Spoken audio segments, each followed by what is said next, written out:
काँग्रेसनं अर्धनग्न आंदोलन केलं होतं, त्याच्या विरोधात आज देशभर आंदोलन होताना पाहायला मिळते. कसं पाहताय? निषेध व्यक्त केला याबाबत. खरं म्हणजे अतिशय दुर्दैवी प्रकार काल घडला. जगभरातले लोक AI समिटला आले होते आणि भारत मंडपमध्ये काँग्रेसने जे अर्धनग्न आंदोलन, चड्डी बनियान आंदोलन केलं ते अतिशय निषेध करण्यासारखं आहे. त्याची निंदा करावी तेवढी कमी आहे. कारण राहुल गांधी हे नेहमी देशामध्ये किंवा विदेशात जेव्हा जातात तेव्हा देशाची बदनामी, आदरणीय प्रधानमंत्री नरेंद्र मोदीजींची बदनामी करण्यामध्ये त्यांना आनंद मिळत असतो. खरं म्हणजे त्यांच्या अनुयायांनी तेच भारत मंडपमध्ये केलं आणि यामध्ये एक देशाबद्दल, प्रधानमंत्री महोदयांच्या बद्दल एक जो काही द्वेष नेहमी त्यांच्या वागण्यातून, त्यांच्या कृत्यातून, बोलण्यातून जाणवतो, तो खरं म्हणजे या देशातली जनता कधी सहन करू शकत नाही आणि म्हणून त्याचा मी शिवसेना पक्ष म्हणून निषेध करतो. खरं म्हणजे देशाला अभिमान वाटावा असं काम या देशाचे प्रधानमंत्री नरेंद्र मोदीजी करतायत. आज आपली अर्थव्यवस्था 11व्या क्रमांकावरून 5व्यावरून 4थ्यावर आली आहे. आज आपण 3ऱ्या क्रमांकावर आपली भारताची अर्थव्यवस्था पोहोचते. याचा कुठेतरी जळफळाट या काँग्रेसला त्यांच्या मनामध्ये दिसतोय आणि म्हणून जेव्हा ऑपरेशन सिंदूर झालं त्याही वेळेस काँग्रेसने, राहुल गांधींनी आपल्या जवानांकडून किती एअरक्राफ्ट गेले, किती ड्रोन उडाले, किती पडले याचा हिशोब विचार, किती लोक मारले गेले आपले निरपराध, बेकसूर, त्यांच्यावर बोलण्याऐवजी म्हणजे हे देशप्रेम आहे, ही देशभक्ती आहे का देशद्रोह आहे? खरं म्हणजे हा एक प्रकारचा देशद्रोह आहे. जगातले सगळे लोक या AI समिटला आले होते आणि मोठ्या प्रमाणावर या ठिकाणी गुंतवणूक देखील झाली. त्याचबरोबर मुंबईमध्ये देखील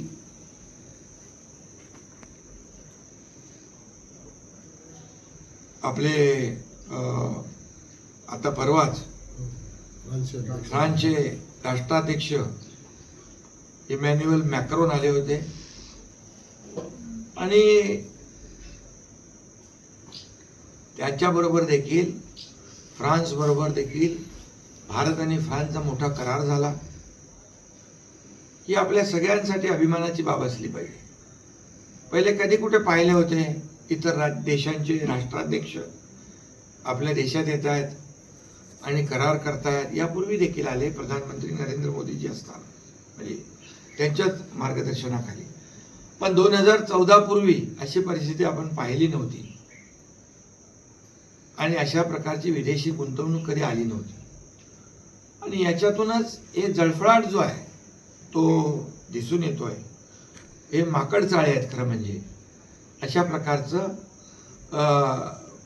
अर्धनग्न जे काही आंदोलन म्हणजे हे दाखवून काँग्रेसची अब्रू तर वेशीला टांगलीच त्यांनी, परंतु या देशाची बदनामी देखील या जगभरातल्या अनेक देशांचे प्रमुख आले होते त्यांच्यासमोर, आपल्या देशाची बदनामी केली. आणि एवढ्या मोठ्या प्रमाणावर AI समिटचा जो यशस्वी होत असलेला कार्यक्रम कुठंतरी त्याला गालबोट लावण्यासाठी हा केलेला प्रयत्न आहे, हा केविलवाना प्रयत्न आहे आणि म्हणून त्याचा निषेध करावा तेवढा थोडा आहे. म्हणून देशभर या त्यांच्या चड्डी बनियान गँगचा, काँग्रेसच्या अर्धनग्न आंदोलनाचा निषेध केलेला आहे जागोजागी. याच्यातून त्यांनी खऱ्या अर्थाने बोध घेतला पाहिजे. आणि तुम्ही देशाचे प्रधानमंत्री नरेंद्र मोदीजी यांच्याबद्दल जेवढं आरोप प्रत्यारोप सभागृहात देखील अधिवेशन जेव्हा पार्लमेंट सुरू असतं तेव्हाही करतात, रस्त्यावरही करतात, परंतु जेवढा आरोप आणि जेवढे त्यांच्यावर टीका कराल तेवढी या देशातली जनता प्रधानमंत्री नरेंद्र मोदीजींच्या सोबत आहे. आणि म्हणून मी त्यांचा या कृत्याचा जाहीर निषेध करतो. आणि खऱ्या अर्थाने मोदीजींच्या या देशाला पुढे नेण्याचं जे काही काम चालू आहे मोदीजींचं मी अभिनंदन करतो. आणि तुम्ही अशी बैठक पार पडली, यामध्ये तुम्ही ग्रीन सिग्नल दिला की दोन्ही राष्ट्रवादी आणि शिवसेना एकत्र येऊन. तुम्हाला सांगितलं का त्यांनी? तुमच्याशी बोलले का ते? नाही, अजून तर नाही. मग आता तुम्ही त्यांना विचारा सूत्रांची माहिती आहे. काय बोलले, कारण माझ्याकडे ते सगळे लोक येतात ना पण बैठक महाराष्ट्रातून.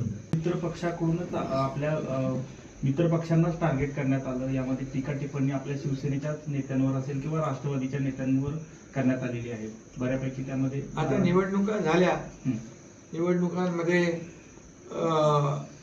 या सगळ्या आरोप प्रत्यारोप होत असतात. पण आम्ही ठरवलं होतं मैत्रीपूर्ण लढाईमध्ये टोकाची टीका करायची नाही. तर स्थानिक पातळीवर काय झाले मला माहिती नाही, परंतु शेवटी राज्यामध्ये देशामध्ये मोदीजींच्या मार्गदर्शनाखाली आम्ही NDA म्हणून काम करतोय आणि देशामध्ये महायुतीचं सरकार काम करत आहे.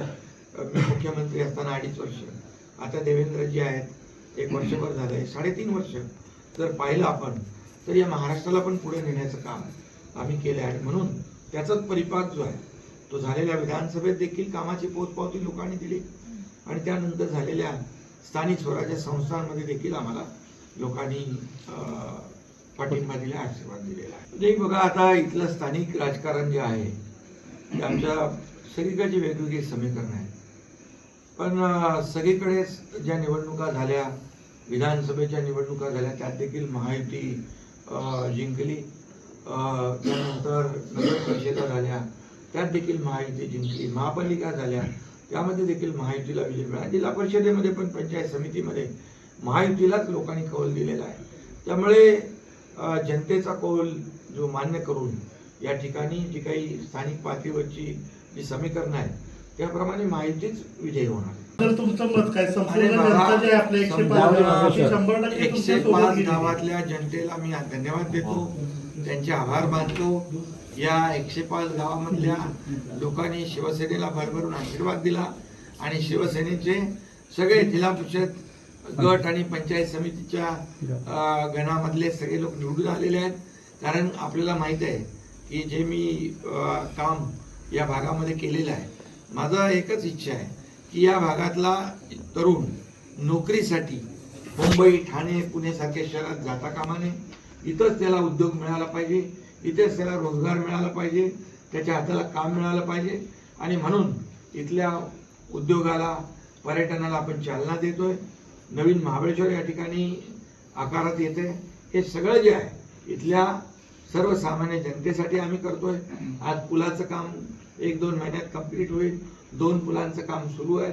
कोकण आणि पश्चिम महाराष्ट्र जोडण्याचं काम आम्ही करतोय. त्यामुळे इथला जो काही विकास आहे, हा विकास ज्या वेगाने आपण करतोय त्याची पोचपावती या जिल्हा परिषद आणि पंचायत समितीमध्ये लोकांनी दिलेली आहे.